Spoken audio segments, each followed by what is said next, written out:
Mesdames, Messieurs, bonjour, merci de rester fidèles au programme de Génération FM. Il est 7h30, c'est l'heure de votre premier bulletin d'information matinale. À la présentation, Lamine Ba, Albert Gomis est à la mise en onde technique.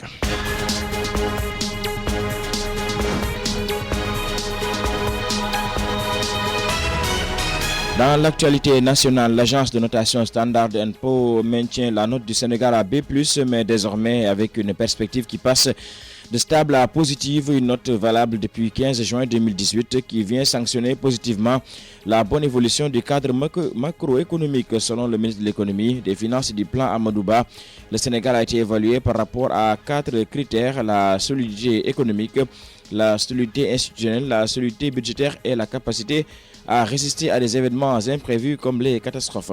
Sur l'ensemble de ces 4 critères se félicite l'argentier de l'État. Le Sénégal, avec la mise en œuvre du PSE, le plan Sénégal émergent, est sur une bonne trajectoire. Aujourd'hui, signale Amadouba, seuls 3 pays d'Afrique ont une notation supérieure à celle du Sénégal, c'est-à-dire le Maroc, l'Afrique du Sud et la Namibie. Le porte-parole du Parti socialiste, le porte-parole adjoint du Parti socialiste, Maître Moussa Bokartiam, est monté au créneau après les graves accusations de Jamra contre le régime socialiste sur les fonds alloués aux familles des 93 soldats décédés et aux rescapés de la première guerre du Golfe. Il dément tout détournement de l'argent destiné à l'indemnisation de ces familles. Maître Thiam rappelle que l'État du Sénégal, c'est une continuité. Le porte-parole adjoint du Parti socialiste ajoute que l'Arabie saoudite ou les Nations unies versent des sommes importent peu dans cette affaire. Le plus important, c'est que les Sénégalais qui ont été victimes puissent être réparés à juste titre. Dans tous les cas, signale l'avocat, toutes les sommes versées par le Trésor public sont inscrites dans le budget, donc tout est transparent, tout est clair selon lui. Le Premier ministre Mohamed Boun Abdallah Dionne préside ce jeudi à 11h à la primature un conseil interministériel consacré à l'évaluation du dispositif de gestion des inondations de l'hivernage 2018. Génération FM 93.4. Dans l'actualité régionale, retenez d'abord que le maire d'Oulampan, Lansana Sané, sera jugé ce matin au tribunal départemental de Bignona. Ce procès fait suite à une plainte déposée par son collègue maire de Singham qui l'accuse de coupe illicite de bois. Lansana Sané également au conseiller des collectivités territoriales. Nous y reviendrons sur cette affaire dans nos prochaines éditions. Campagne de commercialisation de la noix d'anacarde, nous en reparlons. Près de 10 000 tonnes exportées via le port de Ziguinchor. 3 semaines après le lancement, c'est ce qui ressort de la rencontre hebdomadaire de suivi de la campagne de commercialisation de la noix d'anacarde. Le service régional du commerce qui annonce l'arrivée d'un autre navire d'une capacité de 5 000 tonnes projette d'évacuer toute la production du sud via le port de Ziguinchor conformément à la vision des autorités. Ousmane Ka est commissaire aux enquêtes économiques, chef du service régional du commerce de Ziguinchor. Voilà, merci beaucoup M. Ba, c'est une question très intéressante, en ce sens qu'il y a beaucoup de soucis, beaucoup de préoccupations par rapport au déroulement de la campagne de commercialisation de l'anacarde au niveau du port de Ziguinchor. Vous me permettez de préciser d'emblée que cette campagne se déroule présentement. Cette campagne se déroule présentement normalement. À ce jour, depuis le 25 jusqu'à nos jours, à savoir la date d'aujourd'hui, le 20 juin 2018, globalement, la quantité acheminée à partir du port de Ziguinchor en destination du port de Dakar pourrait être évaluée à 9 361 tonnes. 529 kg, ce qui équivaut à une valeur de 6 milliards 241 360 350 000. Donc, ce qu'il y a lieu aussi de préciser au-delà de tous ces chiffres, la campagne de commercialisation de l'anacarde, surtout l'acheminement à partir du port de Ziguinchor, la première opération a été effectuée à la date du 25 mai 2018. Ça, c'est le premier navire. Et aujourd'hui, on est pratiquement à notre 5e navire. Et ce navire qui n'est rien d'autre que Djogé a quitté aujourd'hui avec à son bord 1489 tonnes, 575 kg. Donc, ce qu'il y a lieu de retenir, globalement, depuis la date du 25 jusqu'à aujourd'hui, il y a 9 361 tonnes, 529 kg qui ont été transportés à partir du port de Ziguinchor. Présentement, là, on a 2 navires qui assurent le fret entre le port de Ziguinchor et le port de Dakar. Ces 2 navires sont le Djogé qui transporte, il faut le préciser, l'anacarde par vrac et le Djogé qui transporte par conteneur. Et en principe, il est prévu l'arrivée d'un 3e navire et ceci d'ici la fin de ce mois. En principe, ça doit être au plus tard le 29 de ce mois. C'est le navire Djilor qui aura pratiquement une capacité de 5000 tonnes. Donc, ce navire va s'ajouter aux navires qui sont déjà présents sur la ligne ferroviaire entre Dakar et Ziguinchor. Parce que pour Djogé, c'est 2000 tonnes et pour Tewos, c'est pratiquement 5000 tonnes. Voilà, à l'instant, Ousmane Ka, commissaire aux enquêtes économiques, donc chef du service régional du commerce de Ziguinchor. Le gouvernement du Sénégal maintient l'interdiction de l'importation de la volaille. La précision est faite par le ministre du Commerce hier à l'UNSAR. Face à la presse, il a laissé entendre que c'est une mesure de sauvegarde qui est prévue par l'Organisation mondiale du commerce et que le Sénégal a mise en place à ses yeux pour accompagner l'industrie naissante où des acteurs ont investi plus de 200 milliards de francs CFA. À Ziguinchor, les acteurs de la filière avicole sont d'avis que l'émergence de la filière dans le sud nécessite donc un soutien du secteur. Le secteur a besoin donc de soutien. Moussa Fandia invite l'État à faciliter l'accès au crédit pour les acteurs de la filière avicole et la création d'une zone adaptée. Oui, mais pas peut-être une guerre peut-être. Mais nous voulons travailler dans le cadre de la sensibilisation. Mais nous voulons contrecarrer l'affaire. Comment le contrecarrer? Il faut que nous, à Ziguinchor, on arrive à produire beaucoup de poulets.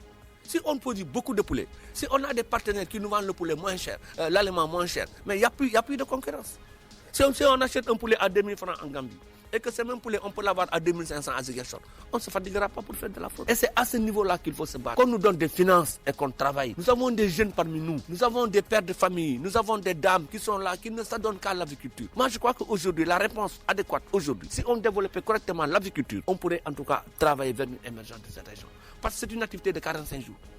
Vous ne pouvez pas me donner ici une activité 45 jours qui peut rapporter autant d'argent. Mais le problème, c'est les moyens. Il faut qu'on nous facilite l'accès au crédit. Il y a des crédits qui sont offerts gracieusement au niveau du ministère de l'élevage. On finance des gens. Nous voulons qu'on nous finance, qu'on nous donne des finances afin que les jeunes qui sont parmi nous travaillent. Nous voulons aussi, compte tenu de ce que la VCN fait, qu'on nous casse les prix. Et nous voulons aussi qu'on nous prévoie dans les nouveaux lotissements des périmètres. Parce qu'à la limite, on ne peut pas faire de l'agriculture en vide. Il faut que nous travaillions vers la mise en place d'une zone adaptée. Ouais. Comme Niagis, comme Bignona. Je crois que le Canten là, c'est favorable. Il faut que nous allons vers des zones spécialement données pour l'agriculture. Et là, vous verrez, ça va travailler dans le détail. Mais l'objectif premier aujourd'hui pour nous, c'est de trouver des gens qui puissent en tout cas nous amener l'aliment moins cher à Ziguinchor et nous permettre donc de le vendre au finish un poulet à un prix bas pour permettre qu'il soit accessible aux Ziguinchorois. Parce qu'il ne faut pas se voiler la face. La viande de poulet est largement meilleure que la viande de vache. Au moment où les gens luttent contre la viande rouge, la viande de poulet devient une réponse compte tenu de ses apports importants en protéines animales. L'Union régionale des personnes en situation de handicap organise prochainement une marche de protestation contre la violation quasi régulière de leurs droits. Plusieurs centaines de personnes prendront part à cette manifestation selon le président Alassane Badiane. Cette manifestation entre dans le cadre de la défense et de la protection des droits et des libertés des personnes handicapées. Donc pourquoi cette marche? Parce qu'on a vu aujourd'hui les personnes en situation de handicap de la région de Ziguinchor sont laissées en rade en plusieurs programmes et projets ici au niveau de la région. Parce qu'aujourd'hui, il est inconcevable que cette année est décrétée année sociale. Nous sommes au 6e mois. Nous n'avons même pas senti cette année sociale. Parce que aujourd'hui, ce qui se passe ici au niveau de la région de Ziguinchor est inquiétant pour nous en tant que personnes vulnérables, en tant que personnes en situation de handicap. Si je prends l'exemple des collectivités territoriales, que souvent il y a des subventions, un budget alloué à ces collectivités. Aucune collectivité ici au niveau de la région de Ziguinchor ne prévoit pas une ligne pour les personnes en situation de handicap. Ça, c'est le premier aspect. Parce que peut-être une seule collectivité, celle bien aujourd'hui, qui est en train de faire des efforts pour soutenir cette couche vulnérable. À part les autres collectivités locales, vraiment, on ne voit absolument rien. Alors qu'il y a beaucoup d'actions qui se font pour les autres personnes non vulnérables. C'est ça que nous, en tant que personnes handicapées, décidons vraiment de battre le macadam pour vraiment fustiger, pour dénoncer cette injustice faite aux personnes en situation de handicap de la région de Ziguinchor. Le deuxième aspect, c'est par rapport à l'État. Parce que c'est vrai, l'État a ratifié depuis 2010 la loi d'orientation sociale. Et des décrets sont sortis. C'est vrai, il y a les cartes d'égalité de chance pour les personnes handicapées. Mais le fond des problèmes, aujourd'hui, donc quand je prends l'exemple des bourses de sécurité familiale, beaucoup de personnes handicapées, ici au niveau de la région de Ziguinchor, ont leur carte d'égalité de chance. Mais jusqu'à présent, n'ont pas cette bourse de sécurité familiale. Et il se permet de donner ces bourses à des personnes non handicapées, à des personnes non démunies qui aujourd'hui, en tant que personnes handicapées, nous disons non à cette injustice. Et c'est pour cela que nous prévoyons cette marche. Et puis les locataires du village de reclassement de Djibelor traversent des difficultés énormes. Ils se disent laissés en rade par les autorités. Donc face à la presse dimanche, les pensionnaires de cette bourgade située à quelques encablures de Ziguinchor réclament leur part de l'année sociale décrétée par le président de la République. Selon le chef de ces villages d'internement, ces populations ont vécu le mois béni de Ramadan avec beaucoup de problèmes. Amélie Khalil Diémé. En 1976, une loi a transformé les léproseries en villages de reclassement social pour que ces camps d'internement deviennent des lieux plus ouverts où les malades et leurs familles puissent retrouver une activité sociale. Djibelor, situé à côté de Ziguinchor, est l'un des 9 villages de reclassement social du pays. Mais le village qui bénéficiait jadis de l'accompagnement de l'État traverse de sérieuses difficultés depuis 2012. Face à la presse ce dimanche, Moussa Faye, chef de cette bourgade, dénonce le traitement qui leur est infligé. Il y a beaucoup de choses qu'on a gagnées au lors depuis M. Abdou Diouf, président Abdou Diouf, et M. Ablaye Wade, président Ablaye Wade. Autant on a reçu le carcasse, beaucoup de carcasses sur Abdou Diouf et sur Ablaye Wade. Mais quand Macky il est venu, on ne voit rien. Ce village de reclassement était confronté à des difficultés énormes pendant le mois béni de Ramadan. Aucune aide de l'État n'est orientée vers ces personnes qui vivent toujours et encore une situation extrême de vulnérabilité. M. Faye parle d'une situation intenable et invite le chef de l'État à soigner cette situation. Cette année-là, on a parti à Ama, on a demandé à Ama, il nous dit, ils ont reçu vraiment les listes au niveau de l'action sociale départementale. On dit non, ça c'est pas juste. À côté de ces obstacles soulevés par le chef de village Moussa Faye, d'autres problèmes y sont identifiés. Un appel pressant est lancé à l'endroit des autorités et autres bonnes volontés. Le village, il a un grand problème sérieux parce qu'il n'y a pas d'eau, parce que le pompe de forage de village, il a gâté. Le pompe parce qu'il a duré normalement. Je crois il est primé. Il sort le village jusqu'à l'école Oyofore pour amener l'eau. C'est trop, il y a beaucoup de distance là-bas. Les femmes, ils sont fatiguées. La route qui descend, tout le monde, le pavé, ils sont partis parce qu'il a duré. C'est pour ça on demande l'État, ils vont nous aider ça. Ces populations de Djibelor disent ne pas sentir, du moins pour le moment, les bienfaits de l'année sociale décrétée par le chef de l'État.